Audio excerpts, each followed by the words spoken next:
E a Procuradoria-Geral do Estado ajuizou uma nova ação para tentar recuperar o dinheiro pago, ainda no caso envolvendo aqueles respiradores fantasmas. A nossa Vanessa da Rocha já participa com a informação ao vivo direto da nossa redação integrada aqui do Grupo ND e traz mais informações para a gente. É isso, Vanessa. Um bom começo de tarde para ti. A informação ao vivo é contigo.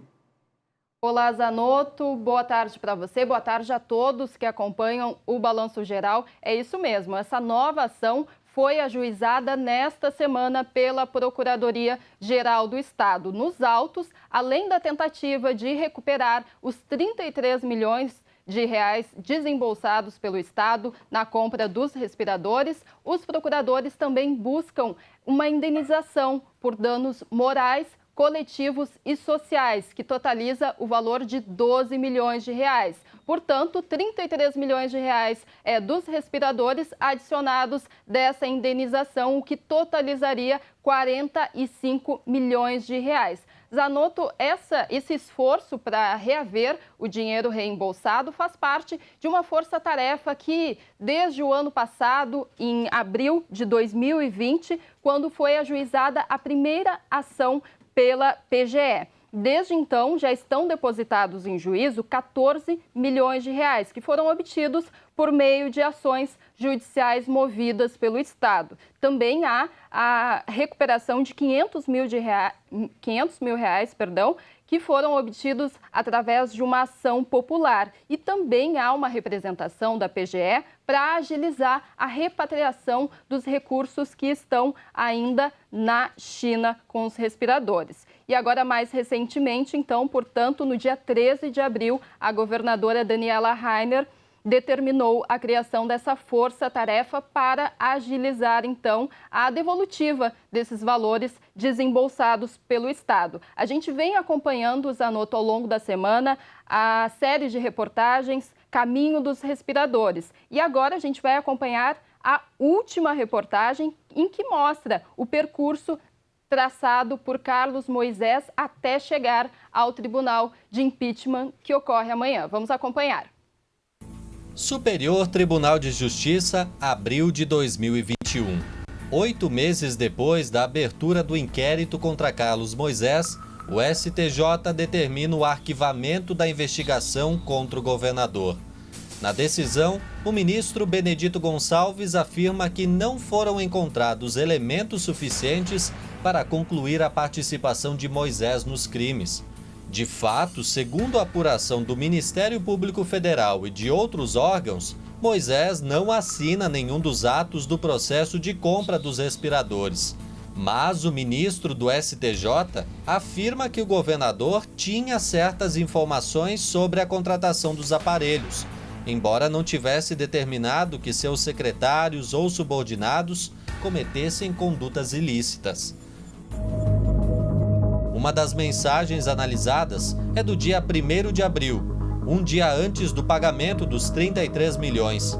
No celular apreendido na residência da agronômica, Moisés pede informações para seu secretário de comunicação sobre o tema das entrevistas que concederia no dia seguinte. Ricardo Dias responde que ao menos 200 respiradores chegariam entre 7 e 30 de abril, datas informadas pela Vegamed. Nas entrevistas, Moisés e Elton Zeferino comentavam a dificuldade de adquirir os aparelhos. Foi necessário fazer uma compra internacional porque nós não tínhamos mais equipamentos. É um volume e um processo de mercado que realmente tem nos assustado bastante. Esse é um dos nossos desafios. Você ser poder público, ter que fazer uma compra por aquisição direta agora, você não tem tempo nem para fazer licitação. O arquivamento da investigação contra o governador no STJ e em outras esferas não significa que ele não possa sofrer consequências políticas. O caso dos respiradores é o foco do processo de impeachment que afastou Moisés do cargo em março deste ano. O tribunal considerou por maioria de votos que a ausência de crime doloso, isso é, com intenção, não o isenta de ser julgado por responsabilidade. O entendimento é que ele foi omisso diante do episódio. Estes documentos servem de base para que os desembargadores formem sua convicção. Mesmo que esses documentos isentem o governador, eles não ficam vinculados a ter que seguir esses documentos. Eles podem entender que pelo conjunto probatório no processo, que vai além desses documentos, está configurada a participação do governador e, portanto, caberia que ele fosse retirado do cargo pela decisão favorável do pedido de impeachment. A sessão que afastou o governador revelou 2 linhas de voto entre os desembargadores.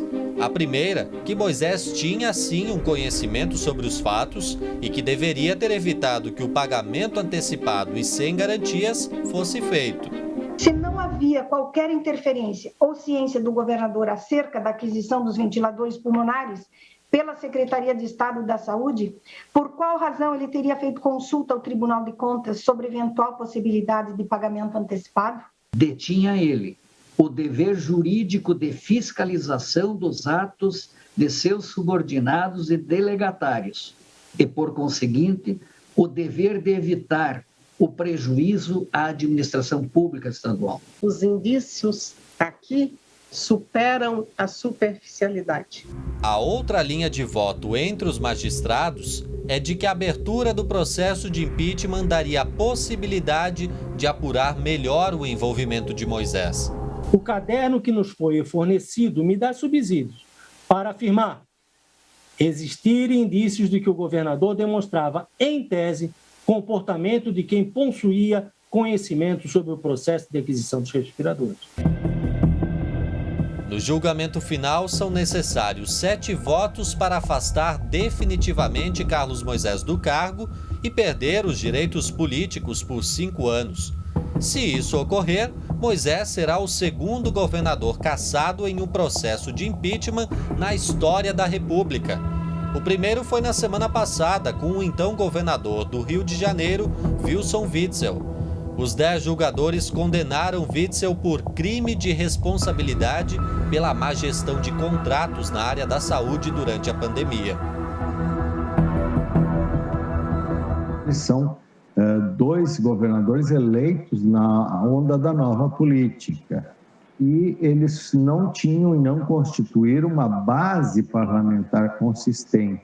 É inegável que, Witzel, o processo envolve uma rede de tráfico de influência e de corrupção que já se capilarizou no governo do Estado, diferente de Santa Catarina.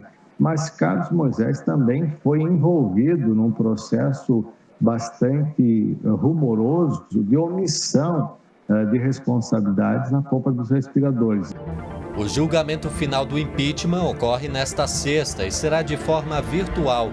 Novamente um dia decisivo para o Estado e que pode colocar de uma vez um ponto final sobre o envolvimento de Moisés na compra dos equipamentos.